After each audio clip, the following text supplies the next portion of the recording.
And then I wanted to just kind of copy and paste one of the scholarships to kind of provide examples and helpful tips from the scholarship bulletin. So this is one of our, you know, fall 2020, fall 2021, spring 2022. Sorry, I wanted to mention our current year scholarship. The founder scholarship is in the amount of $1,500. Okay, so it was established through generous gifts of alumni and friends, commemorating and designing of the School of Education back in July 2004. So this was given by multiple donors. So it's a huge annual scholarship account that we just make sure that we allocate $1,500 every year towards a student scholarship, okay? So this scholarship is open to new and continuing College of Education students who are pursuing a teaching credential or a certificate or a master's or an EDD degree, okay? So it's open to all of our College of Ed students. And for those of you that are undergrad students who've applied, this is open to you if you've applied to one of our credential programs or master's degree programs, okay? Criteria is good academic standing. Like I said, there's no GPA requirement, it just says that you have to be on good academic standing. And then professional aptitude for a career in education. I'm kind of confused about this too. And unfortunately, some of the donors have passed away. Like I've had to go and contact specific donors for like, hey, can you clarify what this criteria means? At this point, I'm assuming that you either, like you talk about like, because there's a scholarship portion to it. You talk about like your professionalism in education. If you have experience or volunteer experience, talk about that in your essay, what your plans are, just your professional aptitude and your work ethic and what it means to be an educator. That type of stuff is what they want to know. And then so the application procedure for this one and the remaining scholarships would be to like log in to your Cal State Fullerton portal, your student portal. Like I said, click on the scholarship button and then follow, the rest of the scholarship, application processes that are in the scholarship bulletin. And for this scholarship in particular, they want you to provide a letter of recommendation written in the last year from a faculty member. So kind of current. You may be able to get it, you may not be able to, but I say still apply for it. Just because if you don't have that letter of recommendation, like I mentioned before, but you have everything else, the scholarship committee will still look at your scholarship application. It's not going to be denied. You still put in the work, the more you get in, the better, because there's more to look at, right? There's more to read. There's more for us to understand who you are. But if you're missing a document or two, I mean, like I said, just communicate that with me and I can communicate that back and forth with the scholarship committee. I think there's a couple of questions, right, Alvin?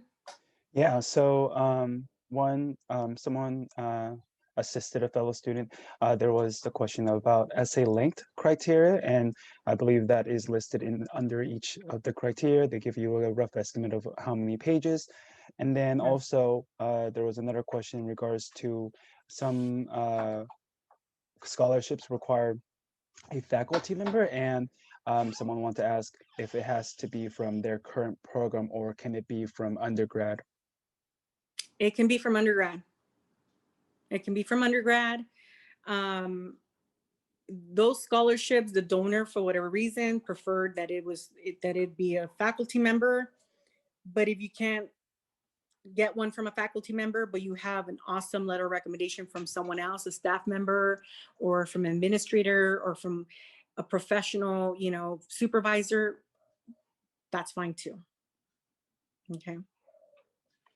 So for this scholarship too, there's a requirement of a 1-page essay, right? Describing your career goals and the qualities that will make you an outstanding educator. Like I said, this one's giving you specific, talking points, essay points that you need to, highlight in your essay. So I would say, like I mentioned before, use the same essay for all of them, just maybe change it up a little bit and add a few sentences explaining, you know, what your career goals are and how, you know, you plan to be an awesome educator, whether it's teacher, administrator, counselor, advisor, student affairs, whatever that is, you know, talk about that.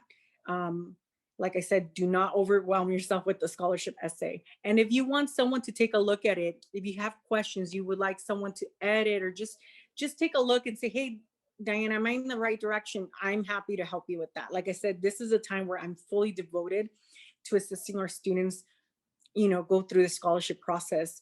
And this is a major part of my role as assistant dean for student affairs. I oversee the entire scholarship process. So I'm here to help you with that. And then, you know, this part right here kind of confuses students a little bit, which is the part of the cover page. We've had some issues right now with the College of Education cover page, which is it's a one page form where you fill out how many units you're going to be enrolled in the fall and the spring of the next academic year. It's more for me to submit to financial aid. Right now, the link is not working, so it's not on our College of Ed scholarship webpage.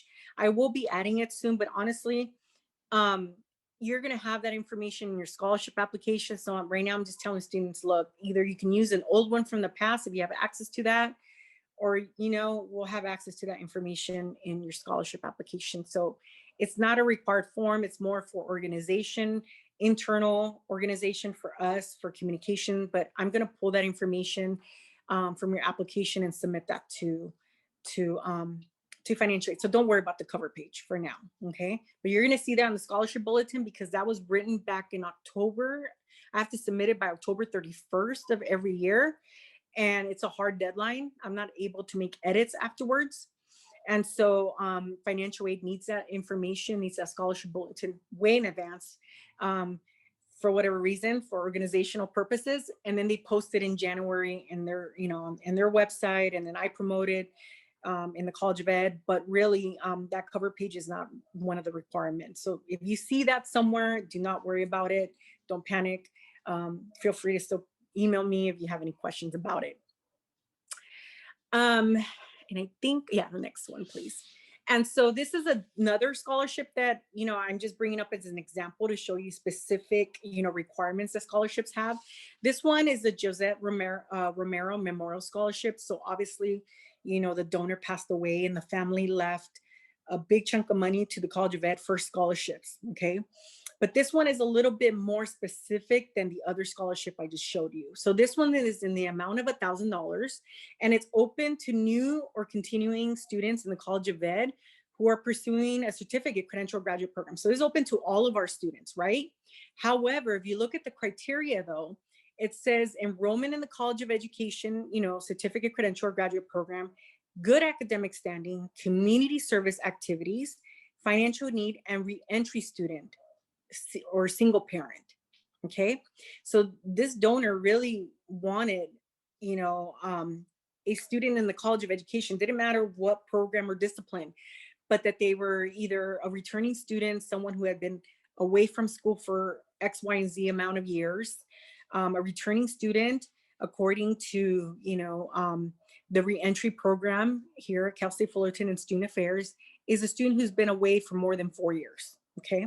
So that kind of gives you some guidance right there. Or let's say you weren't, or you're not a reentry student, but you're a single parent. That fits again in this category of requirements. Or let's say that you're not a reentry student, you're not a single parent, but you have a financial need.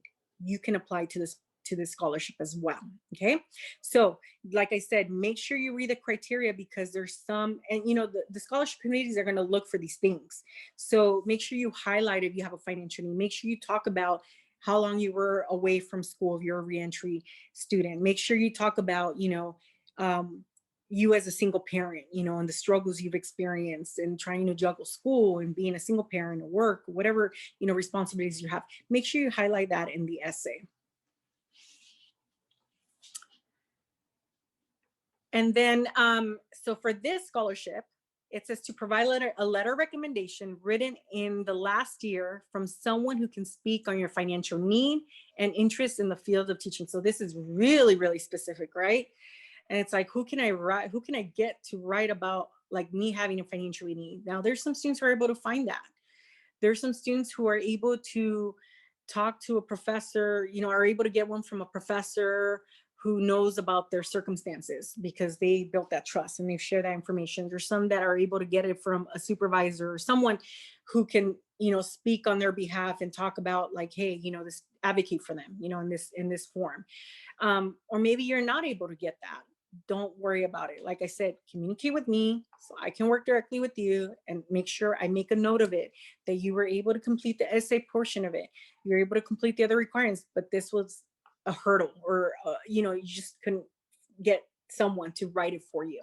What I try to do is eliminate as many barriers and hurdles, as possible. So that way you can apply to as many. Okay. For this 1-page essay, and it says a minimum here, really double space, 12 font, Times New Roman, or some other font, but really professional, like what you would do in your program.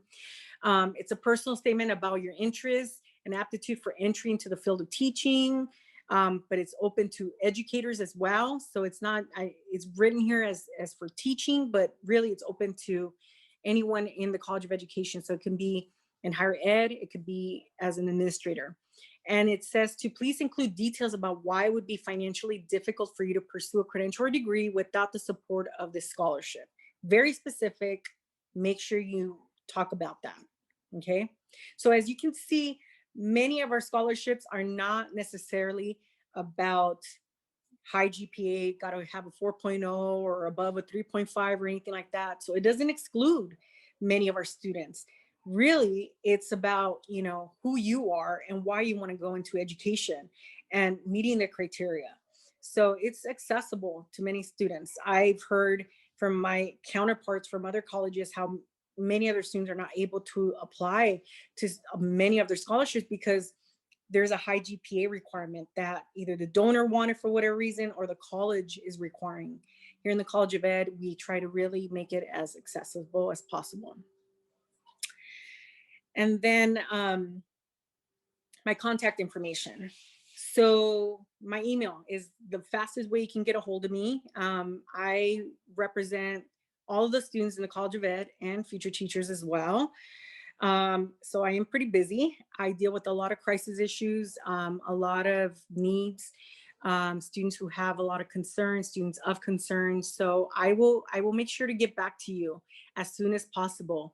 But if you really want information about what it is that I do, if you really want to meet face to face because you have questions about, more about what resources are available or how I can come and support you and really just help alleviate any hurdles or barriers you're experiencing, crisis issues, we can arrange a Zoom meeting, we can FaceTime, we can do a phone. If you're tired of Zoom meetings, you're tired of emails, I talk to students over the phone. I mentor many of our students. I meet with them every other week, once a month.